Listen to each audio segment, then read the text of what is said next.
Welcome to session 3 of our intern toolkit sessions. Jessica and I are with you again today, and we're going to deep dive into our next posture that we talked about during our first session, that being taking initiative.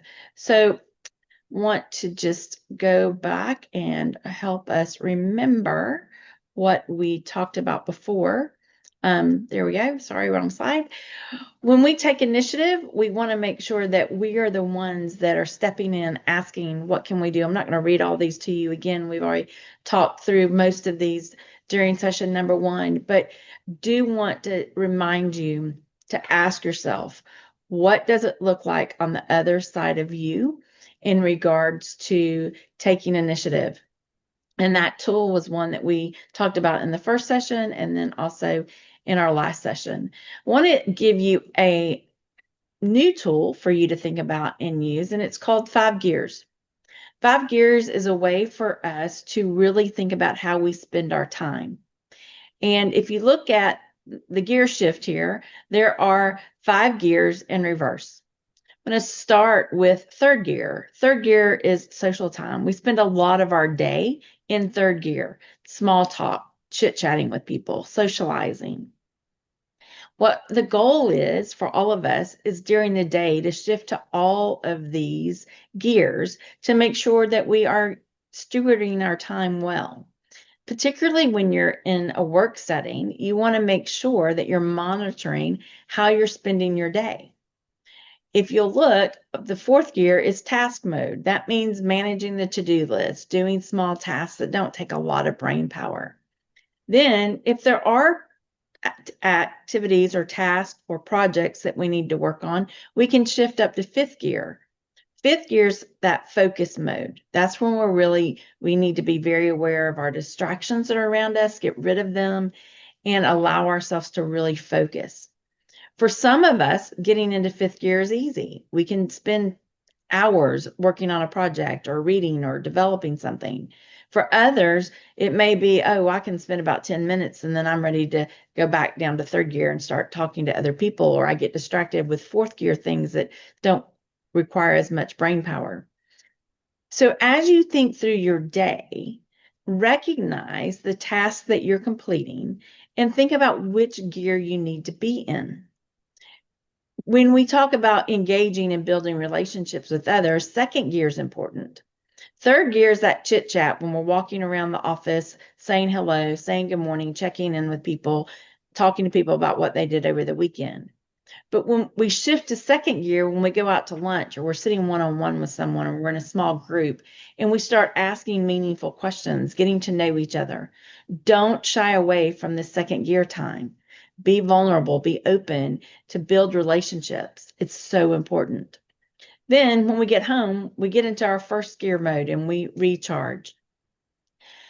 This is one that we either spend a lot of time in or we don't spend enough time in. And so that's where that self-awareness comes into play. And you have to ask yourself, how much time am I spending in first gear versus, ooh, do I need to jump up and do some other things and spend some time in the other gears?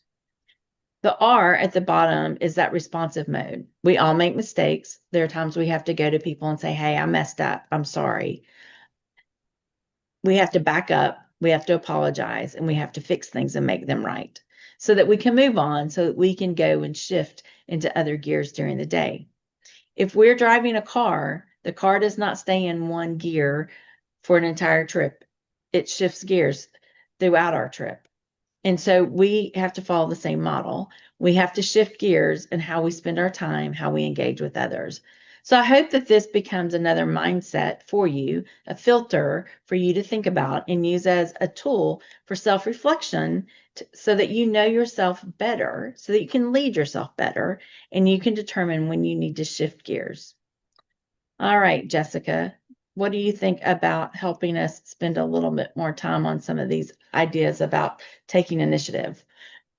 Time is a big part of that, how we spend our time and what that looks like.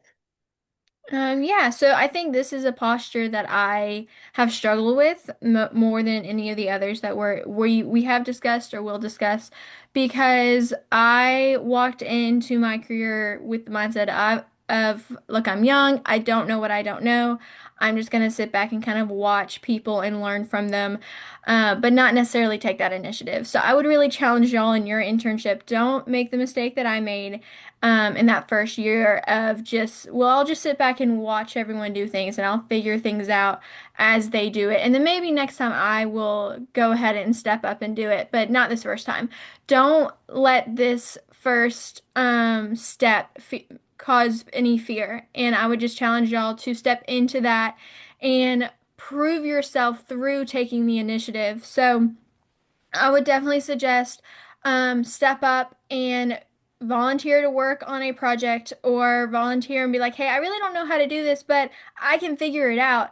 Just give me some time. And give me the resources. So really communicate goes back to what we talked about last session of communicating where you feel confident and communicating where you don't feel confident, but do not let that fear control whether you are going to take the initiative or not on a project, on a task that needs to get done. And I would also just encourage you to continue to ask yourself, well, what can I do now? So now that you've done one thing, don't let that be like, okay, I've checked the box, I've done my project, I'm good for the rest of the month, year, whatever it might be. Keep asking yourself, keep challenging yourself, well, what can I do next? What can I do next? And that's something that in my second year of the career that I really told myself to do, and that I have challenged myself and have gone to my direct report, have gone to my team and said, "Hey, what can I do? Truly, what can I do to lighten your load?" Because we're a team, and no one person should be carrying the entire load for the team. And you want to be a valuable team member, and the way you do that is by taking the initiative and taking things and owning them and working through them and problem solving. So always ask the question, what can I do? What can I help with? And then don't be afraid when they respond with, well, here's what you can do. And just enjoy the process, enjoy the journey. It can be overwhelming at times, it can be stressful at times, but I can tell you, I took on a project my second year and I learned so much from that project, and I am a better person in the career as well as just in like personally, I'm a better person because I walked through that process of that project. And it's a lot of responsibility, it's a lot to shoulder, but you walk out so much more confident in yourself and your abilities and in your relationship with your team too, because you are now a contributing member of the team and you're not adding weight, you're lessening the weight, which is so important. And that's something that I would encourage y'all to think through and really ask yourself, how can I lessen the weight of this team, whatever team you might be on. That's great. And I think I'm hearing Jessica talk about it's a lot of time. And one of the things I would encourage you, initiative means that we're not wasting time. So monitor how you use your time each day and don't waste it. Have a plan and execute it. Here are these questions again. You'll see them at the end of each session. Hopefully you're able to use these to reflect on your experience in your internship. Thank you for joining us, and we will see you next session. Have a great day.